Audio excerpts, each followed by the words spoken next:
யட்சன் 12 கால வனவாசம் கிட்டத்தட்ட முடிந்து பாண்டவர்கள் ஓராண்டு அஞ்ஞாத வாசம் எனும் மறைந்த வாசம் செய்ய வேண்டிய காலம் நெருங்கிவிட்டது. ஒரு நாள் காட்டில் அலைந்து கொண்டிருந்த சமயம் எல்லோருக்கும் தாகம் ஏற்பட தர்மர் நகுலனை அருகில் ஏதேனும் நீர்நிலை தென்படுகிறதா என்பதை பார்த்து வரும்படி ஏவுகிறார். நகுலனும் அவ்வாறே செல்ல ஒரு பொய்கையை பார்க்கிறான். முதலில் தன் தாகம் தனித்து சகோதரர்களுக்கும் தண்ணீர் எடுக்கும் நோக்கத்துடன் பொய்கைக்குள் இறங்குகிறான். அப்போது சாகசம் செய்யாதே நகுலா, எனது கேள்விகளுக்கு பதிலளிக்கவும் என்று ஒரு அசரீரி கேட்கிறது.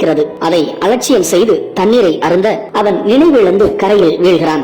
நகுலனை காணாததால் சகாதேவனை தர்மர் அனுப்ப அவனுக்கும் அப்பொய்கை அருகில் அதே கதிதான். அதே போல அர்ஜுனன் மற்றும் பீமனும் மயக்கமடைகின்றனர். இப்போது தர்மரே செல்கிறார். அவரிடமும் அந்த அசரீரி எச்சரிக்கை செய்ய அவரும் கேள்விகளுக்கு பதிலளிக்க சம்மதிக்கிறார். யட்சனின் கேள்விகளுக்கு தர்மர் அளித்த விடைகளில் வெளிப்படையாக ஓர் அர்த்தம் தெரியும். ஆனால் தத்துவார்த்த முறையில் ஆராய்ந்து பார்ப்பவர்களுக்கு அப்பதில்களில் புதைந்து கிடக்கும் உண்மையும் புரியும்.